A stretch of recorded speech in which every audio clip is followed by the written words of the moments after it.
हजरात, जिस चीज का डर था यूरोप, अमेरिका और इजराइल को, वो काम हो गया है।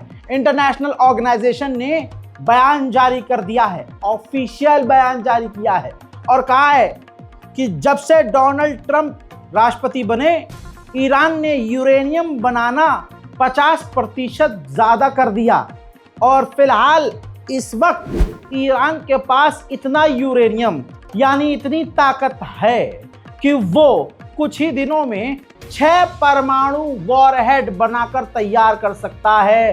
तवज्जो चाहूंगा, लिखित में है, इसमें कोई तारीफ या किसी के फजाइल बयान करने वाली बात नहीं। अल्लाह ही कामयाबी देने वाला है, अल्लाह ही इज्जत देने वाला है बेशक। तो आप इस रिपोर्ट को पढ़ लीजिए, कितने 6 वॉरहेड, ईरान कितने परमाणु बम बना सकता है। आसान ज़बान में इस वक्त 6 परमाणु बम। याद होगा 15 दिन पहले, इसी 15 दिनों में मैंने एक बार आपको यह भी अपडेट दिया था कि पहले ईरान के supreme leader Ayatollah Syed Ali खामनाई ने कहा कि परमाणु नहीं बनाना है। उनकी जुबान पत्थर की लकीर। 4 दिन बाद ईरान के IRGC के टॉप कमांडरों ने मांग की ईरान के सुप्रीम लीडर से कि जो आपने फतवा दिया, जो आपने हुक्म जारी किया कि परमाणु नहीं बनाना, उसको आप वापस ले लीजिए। उसके बाद ईरान के सुप्रीम लीडर खामोश हो गए और खामोशी के बाद आज 15 दिन के अंदर ये अपडेट आता है, वो भी इंटरनेशनल ऑर्गेनाइजेशन कहती है कि ईरान इतना ताकतवर हो गया है कि उसके पास 6 परमाणु बनाने की ताकत है। अल्लाहु अकबर। हजरात, ईरान अब तक सलामत है भी इसलिए क्योंकि उसके अंदर इतनी सलाहियत, इतनी कुव्वत और इतनी ताकत है। और दुनिया की तमाम बड़ी ताकतों से बेशक ताकत सिर्फ परवरदिगार की है। अगर उसका रहमो करम ना होता तो ईरान आज नक्शे से ही मिट चुका होता। इतनी खतरनाक दुश्मनी अमेरिका और इजराइल ईरान से रखते हैं। यह अमेरिका और इजराइल जो पूरी दुनिया को अपने पैरों के नीचे रखते हैं, ईरान से तू करके बात नहीं कर पाते। इसके पीछे कोई तो वजह होगी। यह आज के मुसलमानों को धीरे धीरे समझ में आने लगा है, अल्हम्दुलिल्लाह। हजरात, अब आप ये भी जान लीजिए, ईरान ने इजराइल के साथ दुश्मनी रखकर और ईमानदारी से उससे दुश्मनी निभा कर उसकी चालों को समझ लिया है और उसकी चाल को उसी के खिलाफ इस्तेमाल करता है। रिपोर्ट यह है आपके सामने। ईरान यहां तक पहुंच चुका है कि इजराइल ने एक यहूदी व्यक्ति को गिरफ्तार किया है, जो इजराइल की जासूसी एजेंसी है सबसे बड़ी, मूसाद के बाद शिन बेट। उसका हेड, उसके हेड के घर की तस्वीरें एक यहूदी व्यक्ति खींच रहा था और वो ईरान को उसकी जानकारी दे रहा था। यानी ईरान भी इजराइल की तरह जासूसी करना सीख चुका है। भले ही उसका एक जासूस पकड़ा गया, लेकिन ईरान अच्छी तरह से इजराइल के अंदर घुसा हुआ तो है, ये समझ में आ रहा है। ईरान, इजराइल और अमेरिका का मामला बहुत ज्यादा गरमाया हुआ है। ऐसे में रशिया बीच में कूदा है। रशिया ने, क्योंकि रशिया का इस वक्त ताल्लुक, जो कनेक्शन जो है, बॉन्ड जो है, वो काफी बेहतर होता हुआ अमेरिका से दिख रहा है, तो अपने एक दोस्त को नाराज तो नहीं कर सकता और खतरे में ईरान को तो देख नहीं सकता। ऐसे में रूस ने कहा कि मैं ईरान और अमेरिका का मीडिएशन यानी दोनों की बातचीत करवाने के लिए राजी। वहीं ईरान के राष्ट्रपति पेजेश्कियान ने फिर से रिपीट किया कि हम बातचीत करने के लिए तो तैयार हैं, लेकिन हम दबाव में नहीं आएंगे। वो जो बुलीज करते हैं, हम उनके आगे झुकेंगे नहीं। सुनिए।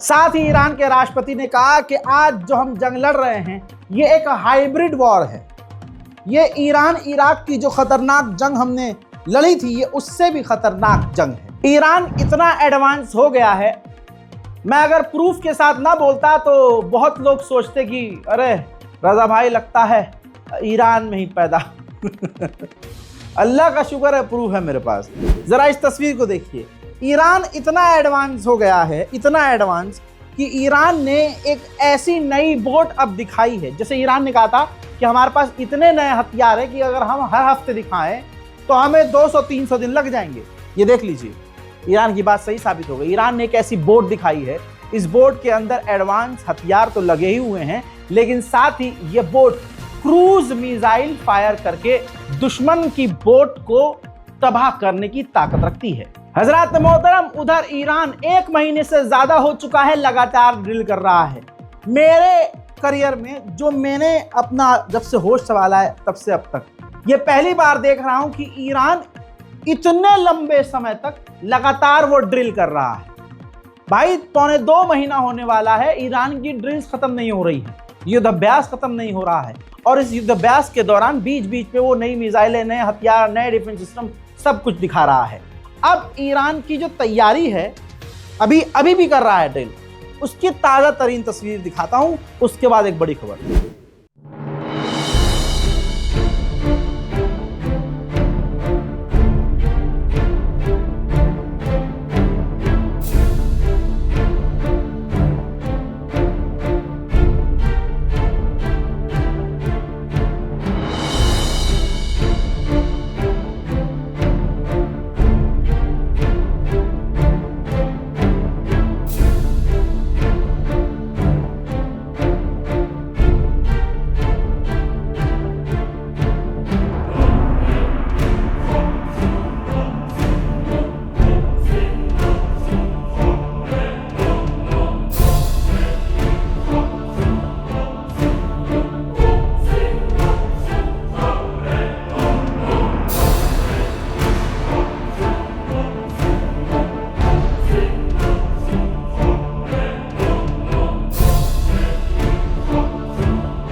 हजरात, अब बड़ी खबर यह है, ये देख लीजिए, इजराइल की मीडिया ने फिर दावा किया आज कि इजराइल तैयारी कर रहा है ईरान के न्यूक्लियर साइट को उड़ाने के लिए।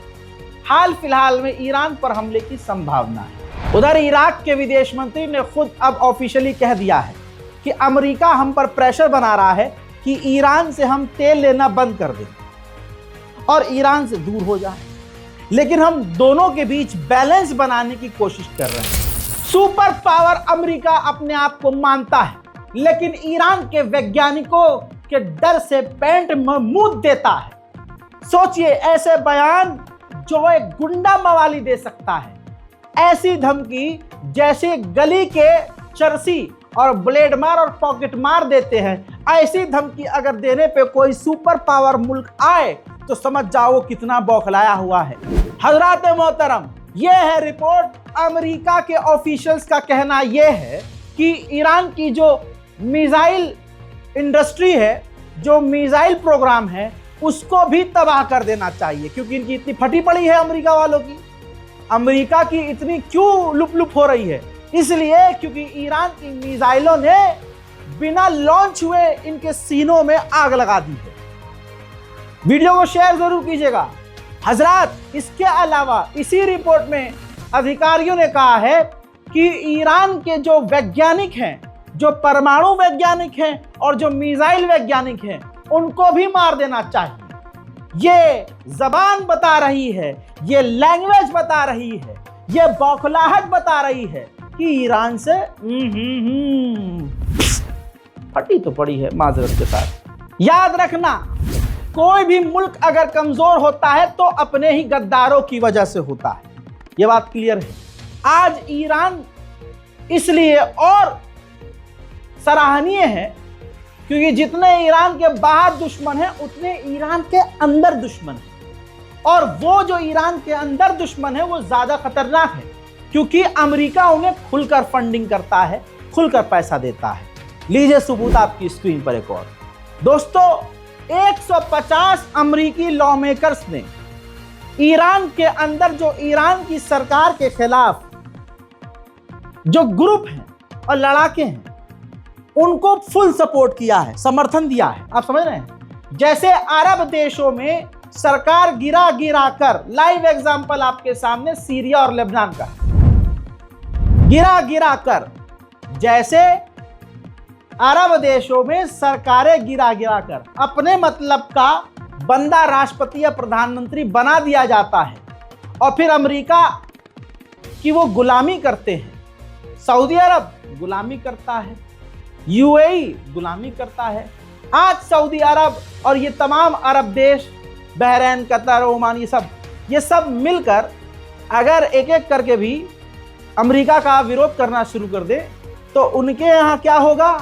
उनके यहाँ मोहतरम ये होगा कि अचानक से दंगे फसाद हो जाएंगे, दंगे फसाद होंगे और वो सत्ता पलट जाएगी और ये सारा खेल अमेरिका इजराइल खेलेंगे।